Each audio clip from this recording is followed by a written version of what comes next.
Hello. I have been working on putting together this little this little kit called Sam's Study by Rolife, and I've been enjoying it a lot. Right now, I have just a couple pieces left, namely that chair and the chandelier. Haven't started the chandelier yet, but let me show you some tricks on this chair. The chair, and I apologize because I'm starting this part way through my completion process.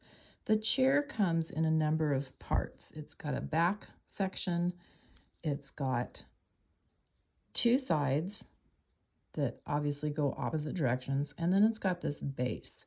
When you look on all of your sheets, these two pieces and the back piece are all together, but this piece is actually mixed in with some of the books, and so it takes a little bit to find it. The wood pieces are all together in one piece of wood that you just pop out, okay? You've got 4 of these little parts, and you're going to glue 2 together at a time, and then eventually, I'll get around to covering these. You'll cover one from, because you cut the pieces of fabric. And by the way, I switched. I did not want the red. I'm doing something a little bit different with some of my colors in mine.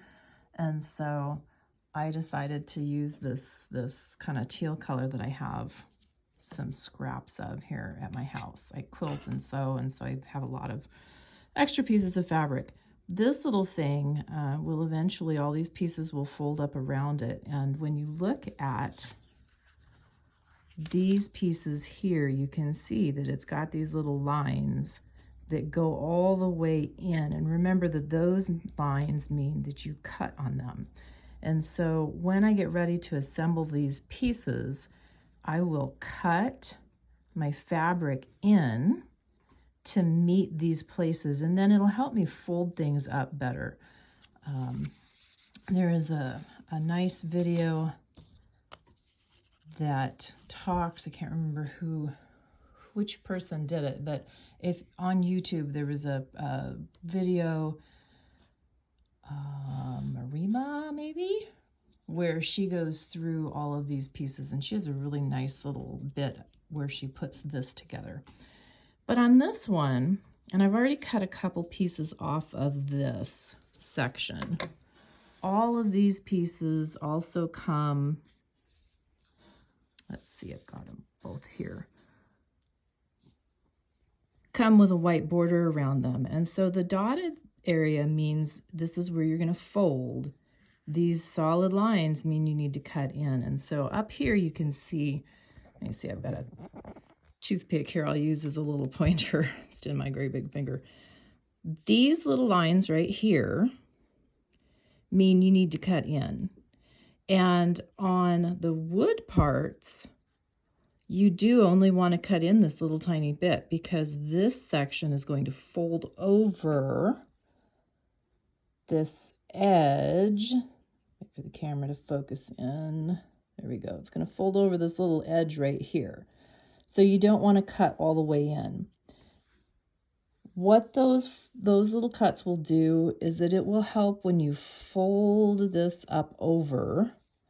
And I'm not going to do this right now because I've only got a certain number of binder clips, and I've already got one glued and clipped right here. But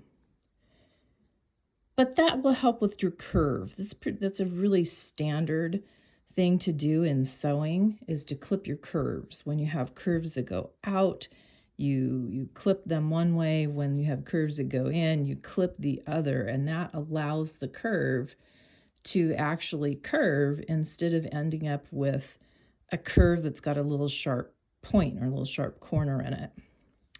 And then down here on these sections, it's telling you to cut out kind of a little square section so that when you fold them up, you don't have to worry about trying to miter those corners. If you quilt or do anything with binding ever, and you know how to miter corners, it might be easier to do. I kind of mitered my corners on this one. On this one, I actually ended up cutting some chunks out. So one side of your chair is going to be the wood. And then the other side of your chair, and this is really tricky because this I don't feel like is explained at all in the directions. The pictures are there, but it's kind of hard to figure out exactly what they mean. And that video where I mentioned she does a nice job of explaining this piece or showing this piece, there's no explanation. She showed what I suspected to be true from the directions, but wasn't really sure of, and that is that for the second part of the chair, you need to cut this white section off.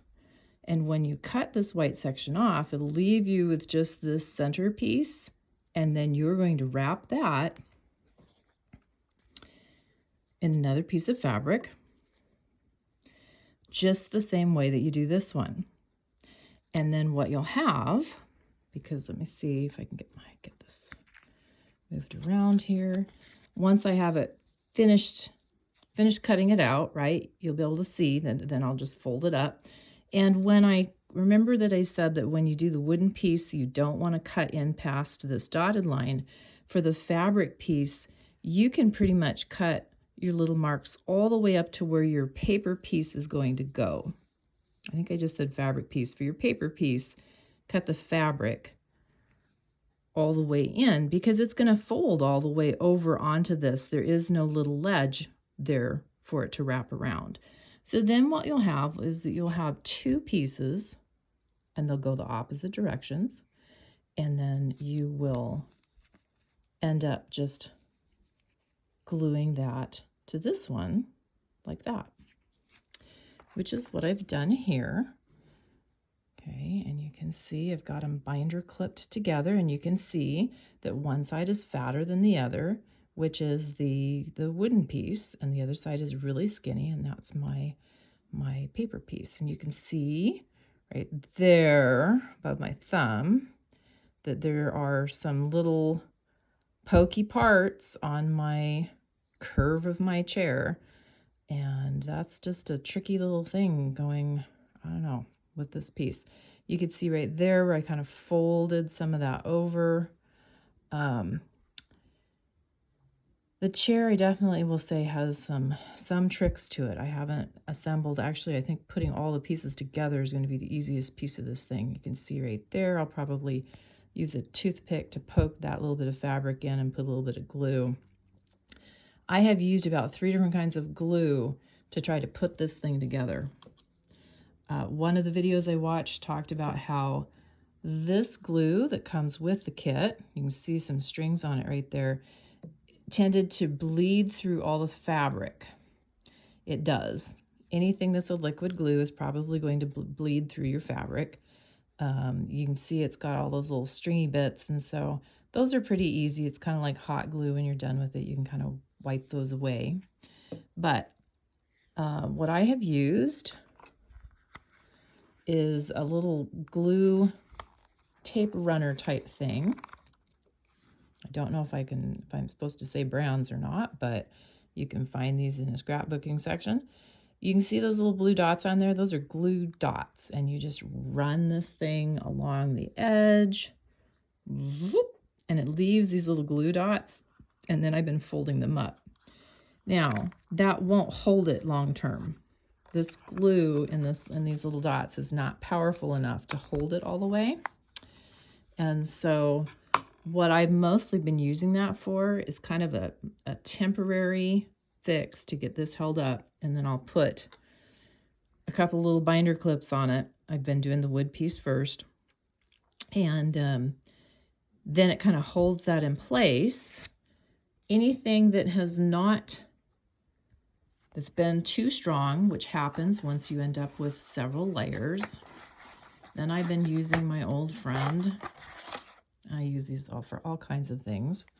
I'm a teacher, so I use them at school in different projects. Glue dots. Okay, so these come, try to get a good picture there. There we go. These come on a roll and in a little package, also available at in your local scrapbooking section. Or paper crafting. And what I've been doing is I've been cutting them into little quarters, and then because they're pretty powerful, and then I just put a little tiny bit of it, sometimes inside of some of the folded fabric, to help it all stay in place. Then once this one's done, I do this one. This one holds a little bit easier because it's not wrapping around as much. And I just have been running the little glue dot tape around it, fold it up pretty quickly. This one is a little easier because it's not got that little edge. You still need to worry about bulk on your corners and bulk here. But once I've got that, then I've been using this to kind of fill in the center. Now, here's the tricky thing. Also, you want to watch out because this kind of liquid glue, as soon as you start squishing it together, is going to move and it squishes out to the outside. And since I didn't want it globbing out, I've been trying to keep it back further. And we'll see. It may end up that I have to go back and put a little more glue closer to the edges to hold them tighter. But then I can put my pieces together and clamp them. And so for anyone who's been having a hard time with that chair, I see that a lot of the videos are 2, 3, 5 years old, so I don't know how many people are still working on this kit, but just some tips to kind of help. I won't leave this on too long because it can make some indentations. I feel like this piece came together really nicely, you can see. And gosh, it's just a tricky little piece. See, there's a little bit of glue right there. I'll work on getting rid of that. The nice thing is as several people have pointed out, is that it does go further back in the diorama, so that if you don't like it, you can shove it clear to the back and maybe not highlight it with that light as much. So we'll see how the light goes. That's my last big piece after I get all of the chair parts done.